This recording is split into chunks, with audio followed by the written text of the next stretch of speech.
Boa tarde. Que a paz de Jesus esteja com cada um.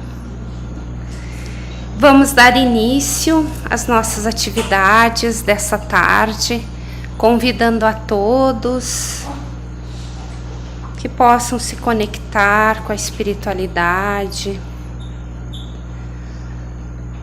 Primeiramente, agradecendo por aqui estarmos, pela vida, pelo aprendizado que é inerente a cada um de nós, nas nossas vidas, nas nossas situações, rogando a essa espiritualidade, esses benfeitores que aqui se encontram, que alentem os nossos corações, que nos tragam a esperança e a certeza de que Deus nos acompanha e nos ampara sempre. E assim pedimos permissão à espiritualidade para darmos início, que assim seja. Queridos irmãos, o tema de hoje que nós vamos tratar é do livro da Esperança. Esse livro aqui foi psicografado pelo Chico Xavier, ditado pelo Espírito Emmanuel. Esse livro foi ditado pelo Espírito Emmanuel para comemorar os 100 anos do Evangelho segundo o Espiritismo. Então, ele vai trazer aprofundamento sobre os temas do Evangelho, que nós sabemos tão necessários, as nossas dores, as nossas aflições e também ao entendimento da nossa vida aqui e também na vida após a morte. E o tema que nos coube, então, é na presença do Cristo, na presença de Jesus. Então, o objetivo é fazer um apanhado das evoluções, das contribuições que a ciência trouxe para os seres humanos, para a melhora da vida do ser humano, e também das questões nossas emocionais, espirituais, do nosso coração, das nossas angústias, podendo então fazer um link com o Espiritismo, podendo entender melhor o que Jesus nos trouxe, as consolações que Ele nos traz e essa paz, essa harmonia que Ele nos traz nos nossos momentos mais difíceis, utilizando-nos então dos livros espíritas, principalmente do livro da Esperança, para podermos nos situar e sairmos daqui mais felizes, com mais esperança, com mais gratidão, certos de que tudo Deus faz para o melhor nas nossas vidas, mas que também tem a nossa escolha, a nossa decisão e depende de nós, do livre-arbítrio de cada um. Então, o Espírito Emmanuel vai nos lembrar que a ciência trouxe, várias soluções, liquidando muitos problemas alusivos ao reconforto da humanidade. Então, nós vamos ver ali que o ser humano identificou a escravidão do homem pelo próprio homem. E com isso dignificou o trabalho através das leis compassivas e justas. Então viu essa situação, o ser humano usando outro ser humano, escravizando para o seu próprio prazer, para ele às vezes não trabalhar, então oprimindo o seu próximo, e criou a ciência, o homem criou leis que regulam o trabalho, que regulam as relações, fazendo com que o homem tivesse mais dignidade, principalmente aqueles das classes mais pobres, na época aqui os escravos. Reconheceu também o martírio social da mulher que as civilizações mantinham em multimilenário regime de cativeiro e conferiu-lhe acesso às universidades e às profissões.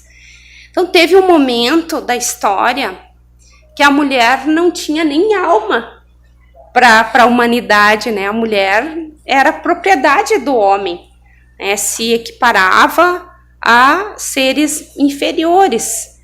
E com o tempo, então a própria ciência, o ser humano viu que isso era um erro e possibilitou que a mulher tivesse igualdade. Então vieram as leis, né, aqui, tanto no nosso país como no mundo todo, igualando a mulher no campo do trabalho, acesso ao aprendizado, às universidades. E o Kardec, numa das revistas espíritas, que eu não lembro agora qual é, mas ali tem uma parte em que ele fala sobre essa questão da mulher. E ele então se coloca favorável a mulher ter essa igualdade, porque perante Deus nós somos todos iguais, né? O homem e a mulher, eles têm funções diferentes, mas não que eles sejam diferentes em escala de como ser, como espírito, porque tanto que o espírito reencarna horas como homem, horas como mulher, né? E a gente infelizmente ainda vê essa opressão, essa desigualdade, né, em alguns países, e isso é triste, mas com o tempo isso vai sendo modificado, né? Que às vezes aqueles que hoje passam, aquelas mulheres que passam às vezes por essas ainda opressões, também podem ter sido em outras vidas aqueles homens que foram os opressores, né? E isso faz com que elas tenham talvez um aprendizado, alguma coisa nesse sentido, mas a partir do momento que nós vamos evoluindo, isso vai terminando. Inventariou os desastres morais do analfabetismo e criou a grande imprensa. Porque antes o acesso ao estudo também, além de ser só para homens, também era só para os mais ricos, né, de condições mais abastadas. E também foi se entendendo a necessidade de trazer o estudo, a educação para todos a nível intelectual. E isso foi se modificando. O homem viu também que a criatura humana tombava prematuramente na morte, esmagada em atividades excessivas pela própria sustentação, e deu-lhe a força motriz. Nós vamos ver que os homens, principalmente, mas né, no geral, desencarnavam antigamente antes dos 50 anos, não iam muito mais do que isso, porque as condições eram muito precárias, né? Eles tinham que trabalhar às vezes excessivamente, no pesado, então sofriam muito, e a medicina também não tinha muitos recursos, às vezes, de remédios. Então a própria ciência criou a máquina para auxiliar o homem, para que o homem pudesse se desenvolver daí mais intelectualmente. Porque nós, seres humanos, nós somos co-criadores em plano menor. Nesse livro aqui, Evolução em Dois Mundos, do Espírito André Luiz, pelo Chico Xavier e Valdo Vieira, André Luiz nos coloca, então, que existem os co-criadores em plano maior e os co-criadores em plano menor. Em plano maior são os espíritos crísticos. No espiritismo também, então, nós estudamos que há a escala espírita, onde o espírito vai galgando evolutivamente, intelectualmente e também moralmente. Começa lá na base espíritos imperfeitos, depois vai para espíritos bons, depois espíritos superiores, espíritos puros e depois espíritos crísticos. Então é aqueles espíritos que têm a permissão divina para criar em grande escala um planeta, como foi aqui na Terra, né? Então, planetas, galáxias, várias coisas grandiosas, né? Que na Índia eram conhecidos como devas, às vezes outras religiões chamam de arcanjos, são esses espíritos aí mais evoluídos, que já chegaram no topo da escala evolutiva e que agora estão auxiliando Deus nas criações. E nós estamos criando em plano menor, somos co-criadores de Deus em plano menor. Então, às vezes, nós criamos mentalmente, nós criamos também materialmente, nós contribuímos para o mundo ser melhor. Nós vamos também lembrar aqui que na questão 132 do Livro dos Espíritos, o Kardec pergunta qual é o objetivo da encarnação para o espírito. E os espíritos superiores respondem que, além de chegar à perfeição, visa ainda outro fim a encarnação, o de pôr o espírito em condições de suportar a parte que lhe toca na obra da criação. Então, nós todos temos também o objetivo, né, por Deus, da encarnação, de nós ajudarmos na criação, na melhora do nosso planeta. E nós vamos vendo aqui toda essa evolução da ciência. Porque tudo o que o homem cria, o espírito cria, né, isso tem um fim, porque cria a nível material ou nível mental. E somente Deus é o criador de toda a eternidade. Então, por exemplo, assim, eu vou fazer uma casa, né? Essa casa, eu sou uma arquiteta, por exemplo, então eu crio lá o desenho daquela casa, construo aquela casa, mas ela vai ter um fim um dia. Pode ser que demore 200 anos, 300 anos, mas um dia ela vai ter fim. O nosso planeta é material, um dia ele vai também terminar. Então, todas as coisas criadas por os espíritos terão um início e um fim. E Deus não, Deus é o Criador universal, então, né, da eternidade. É Deus, o Espírito e a matéria, os três elementos do universo. Deus criou o Espírito e a matéria. Então, queridos irmãos, aqui ele vai colocar também que examinou a ciência, examinou o ser humano, o insulamento dos cegos e administrou-lhes instrução adequada. Então nós vamos ver que Braille criou um sistema, né, de pontos em relevo para que as pessoas que eram cegas, que são cegas, possam ler e escrever. E não só na questão de ser cego, mas também surdos, mudos, né, a questão dos gestos, dos sinais, também da leitura por sinais. Então tem toda uma contribuição aí do próprio ser humano melhorando as nossas vidas. Também ele coloca aqui que o ser humano catalogou os delinquentes por enfermos mentais. Tanto quanto possível, ele transformou as prisões em penitenciárias escolas. Então, aqui tem dois aspectos. Na questão do doente mental, surgiu lá em 1778 um médico que ele se estabeleceu daí na França, em Paris, o Philippe Pinel, em que ele é considerado o pai da psiquiatria moderna. Por quê? Porque ele melhorou todos os processos, né, as abordagens, os tratamentos das pessoas doentes mentais. Porque naquela época, os doentes mentais eram colocados lá em hospícios, né, em locais fechados, como se fossem umas prisões, e eram esquecidos lá, né? Então era um tratamento muito desumano também.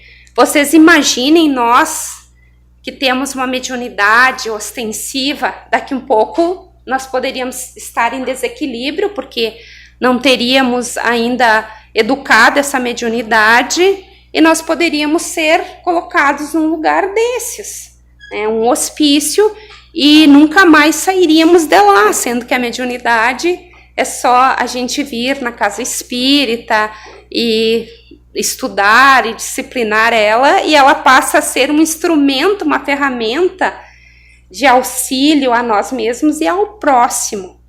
Então houve aí, né, uma evolução muito grande. Hoje em dia a gente tem os hospitais com alas psiquiátricas, né, com dignidade. E nós vamos ver também no livro No Mundo Maior, onde o espírito André Luiz, ele está estagiando lá e está com o mentor Calderaro.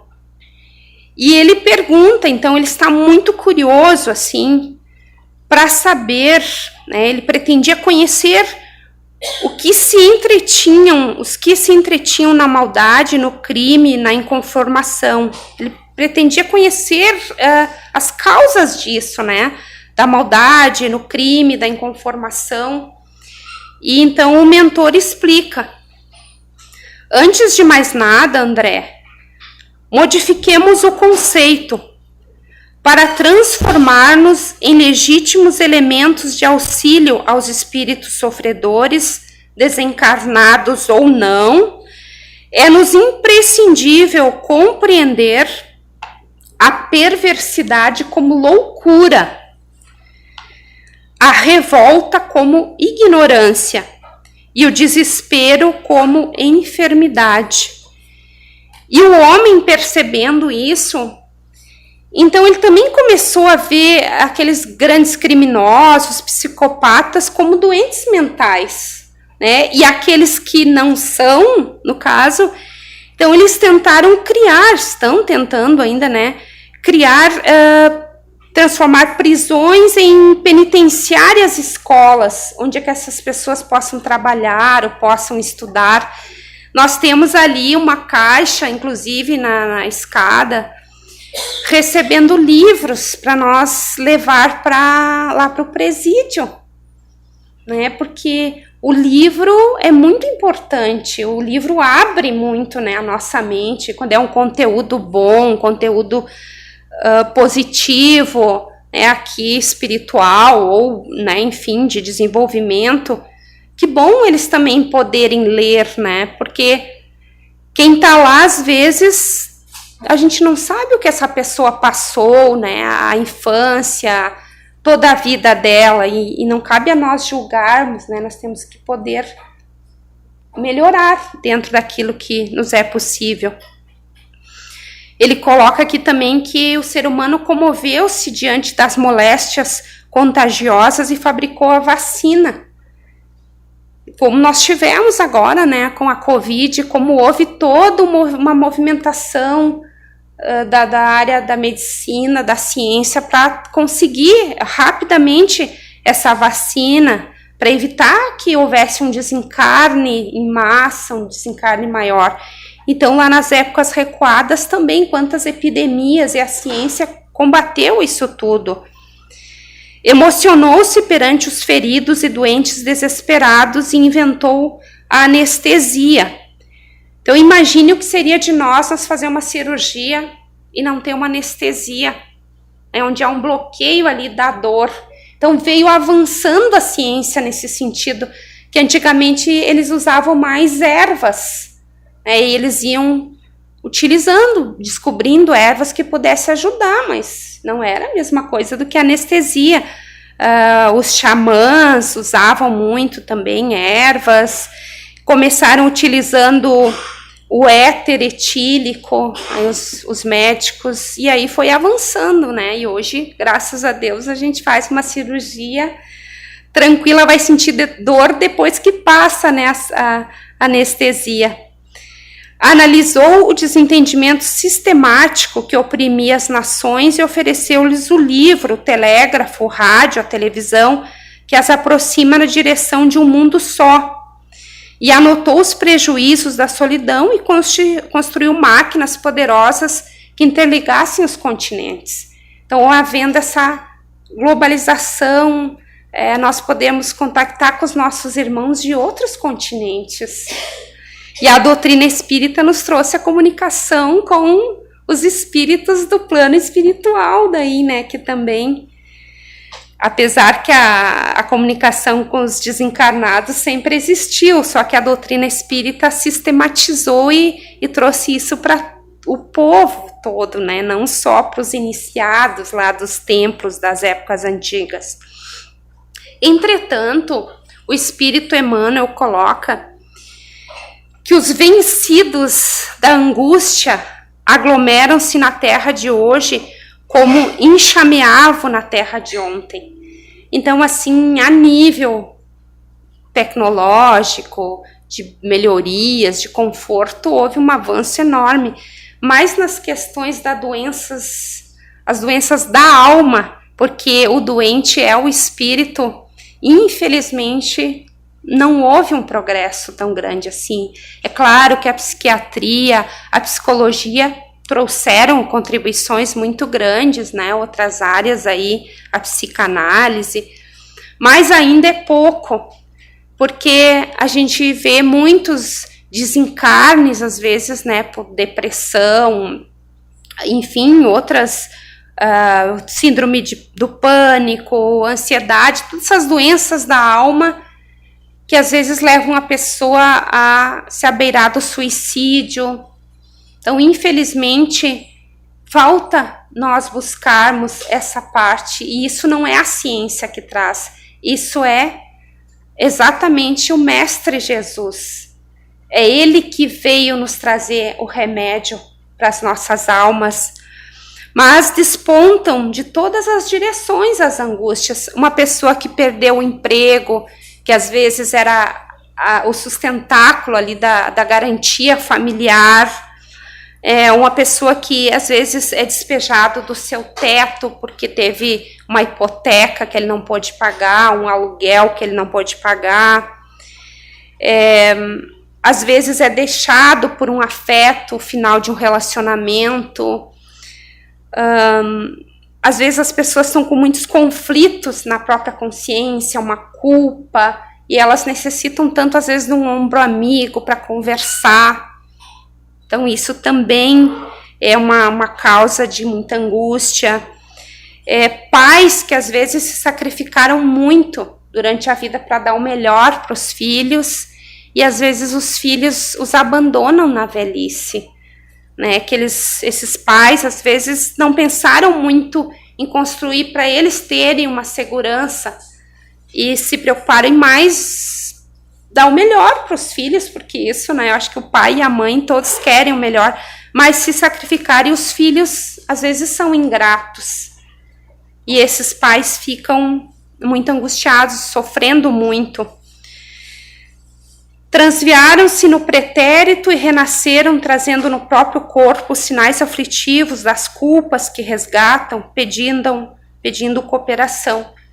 Aqueles espíritos que trazem grande angústia porque reencarnaram num corpo, às vezes, com deficiências mentais, físicas, né, de todas as formas, são espíritos que lá no passado, nas vidas transatas, cometeram enganos, equívocos. Como o perispírito, que é a matriz do corpo físico, ele traz ali as marcas e imprime no corpo físico. E esses espíritos vêm necessitando da cooperação dos seus familiares, da sociedade, e às vezes eles não têm. Então é um sofrimento. Pessoas que também perderam, né, na sua visão, desencarnaram entes queridos, porque nós temos que compreender que o amor às pessoas é o que nós temos que desenvolver e não o apego. A gente sabe que é difícil, né, dizer isso, porque quando desencarna um pai, uma mãe, ou às vezes um filho, que é o mais difícil, nós sabemos que a situação é bem delicada, mas quando nós temos o conhecimento espírita, nós vamos ter um consolo. O espiritismo não tira a dor do nosso coração, mas ele nos dá consolo. Então nós não nos revoltamos, nós não ficamos desesperados, não culpamos Deus, ou às vezes a gente vê no velório um ente querido dizendo, por que tu me abandonou, né, pro corpo ali, né, do desencarnado, por que tu me abandonou, por que tu foi embora, né, o revoltado contra Deus. Se nós temos o conhecimento espírita, nós vamos ter um entendimento melhor sobre isso, nós vamos sofrer, nós vamos sentir saudade, mas a gente sabe que a vida continua, sabe que eles podem não estar visíveis, eles estão invisíveis aos nossos olhos físicos, mas eles não estão ausentes. Eles podem estar mais presentes do que a gente pensa ou imagina. Gemem discreto e surgem na forma de crianças desprezadas à maneira de flores, que a ventania quebrou desapiedada no instante do amanhecer. Aqueles espíritos que têm a prova da orfandade, por em outras vidas terem também não valorizado a família, ou às vezes abandonado os próprios filhos, e que tem esse aprendizado. Mas é claro que cabe a nós, né, nós humanos, assim como vocês viram que a ciência trouxe essa série de benefícios aqui para nós, como vivência aqui no plano físico, mas que nós podemos também amenizar o sofrimento desses que padecem. Porque quando nós vamos ajudar alguém, nós não temos que querer saber ou julgar se ele fez ou ele não fez uma coisa errada. Nós temos que ajudar. Agora nós lembramos que no Evangelho do Espiritismo tem uma passagem que o Kardec pergunta se, por exemplo, um criminoso estivesse para desencarnar, mas ele só dependia da nossa ajuda para que ele, sei lá, despencasse de um lugar que nós pudéssemos salvar ele, se nós devíamos ou não, mesmo sabendo que ele é um criminoso. E aí os espíritos superiores respondem que sim, que nós devemos salvar, porque a nossa questão é de ajudar, nós não temos que julgar. E pode ser que com essa nossa ajuda, ele desperte também e se arrependa. E se isso não acontecer, é com ele, não é com nós. Que a nossa tarefa é auxiliar. Porque, às vezes, infelizmente, nós, cidadãos, digamos, dito normais, às vezes a gente pensa em fazer justiça com as próprias mãos. Né? Então, a gente pensa, teria que, essa pessoa merece a pena de morte, merece morrer, merece acontecer isso e aquilo. Mas quem somos nós para julgar? A gente não sabe, talvez, que assassino que eu não fui numa outra vida, pior do que esse agora. E eu tive alguém que me deu uma chance. Então, cabe a nós olhar como irmão essa pessoa, como ele colocou ali o calderário, né? Olhar como um doente que necessita de ajuda também. E, diante de tudo isso, então, Jesus, ele veio justamente para trazer a bandeira da caridade para nós, do perdão, do amor, todos esses sentimentos, trazer a lei de Deus na sua maior pureza. E foi pensando nisso, então, que Jesus exemplificou durante toda a sua vida, desde a manjedoura até a cruz. A vida dele foi sempre um ensino, né, de humildade na manjedoura, de perdão na cruz. Então, sempre ele nos exemplificou tudo, ele que não precisaria passar por tudo que ele passou, mas ele viu que seria uma forma de nós podermos, daí vendo o exemplo dele, a gente colocar em prática também. Então ele trouxe as bem-aventuranças, ele deixou esse legado para nós das bem-aventuranças. E uma delas, onde ele diz, bem-aventurados os aflitos, ele ali colocou essa frase, não que ele pensasse em todos os que sofrem, né, aqui na Terra, os aflitos de uma forma geral, porque todos que estão aqui sofremos. Podemos ter uma casa maravilhosa, podemos morar na rua, podemos ter saúde, não ter saúde. todos nós padecemos de alguma coisa, alguma aflição, porque nós estamos aqui em evolução. Se nós formos ver os espíritos mais iluminados que aqui tiveram, né, Jesus, depois os outros, né, mais, não tanto, porque Jesus é o nosso modelo e guia, mas um Chico Xavier, o Kardec, tantos outros, né, Martin Luther King, o Gandhi, Nelson Mandela, todos esses que são exemplos para nós, né, todos eles padeceram por aflições e passaram por dificuldades, alguns desencarnaram, né, porque foram, como Gandhi, assassinados, tudo em nome de uma causa maior. E então Jesus, ele falava então que esses aflitos, que ele fala, essas bem-aventurados os aflitos, é aqueles que sabem sofrer, é aqueles que se resignam e que também olham para dentro de si, fazem uma autoavaliação, vê se não depende deles também mudar a sua aflição. Porque às vezes nós ficamos na posição de vítimas e nós não queremos mudar, sendo que nós não temos ingerência naquilo que nos acontece, mas nós temos ingerência como nós vamos lidar com aquilo. Se nós vamos lutar ou se nós vamos nos entregar e ficar na posição das vítimas. Então a aflição, ela é inerente a todos nós, mas Deus nega a consolação a quem não se ajuda, a quem não tem bom ânimo. Então assim, nós temos que ter bom ânimo. E não é só através da prece, a prece é importante, mas é uma prece que seja configurada com uma confiança em Deus irrestrita.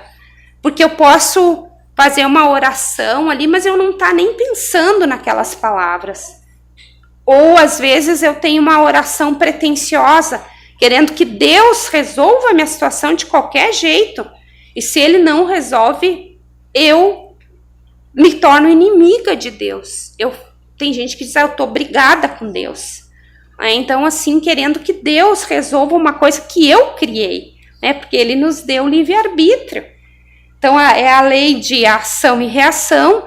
Eu sou livre para escolher o que eu quiser, mas eu também sou responsável por aquilo que eu escolho. E eu não posso culpar ninguém. Porque aí a gente sabe que existem as vidas passadas também, que eu não tenho conhecimento hoje, porque seria uma carga muito grande para mim, mas que existe, né? A questão das vidas passadas, que se não está hoje, o sofrimento pode estar em outras. E o Espiritismo, então, ele veio trazer luz aos ensinos do Cristo, porque naquela época, Jesus tinha que colocar, às vezes, muito por parábolas, por alegorias, porque as pessoas eram pessoas simples na época, não tinham às vezes nem estudo, não tinham entendimento para compreender esses ensinos mais profundos, como hoje o Espiritismo nos traz.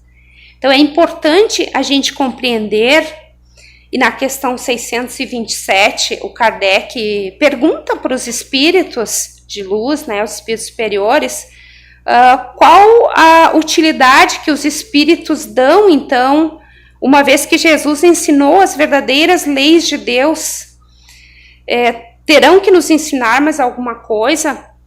E eu só peguei uma parte aqui da resposta, e os espíritos dizem, o ensino dos espíritos tem que ser claro e sem equívocos, para que ninguém possa pretextar ignorância, e para que todos os possam julgar e apreciar com a razão. Estamos incumbidos de preparar o reino do bem que Jesus anunciou. Daí a necessidade de que a ninguém seja possível interpretar a lei de Deus ao sabor das suas paixões, nem falsear o sentido de uma lei toda de amor e caridade.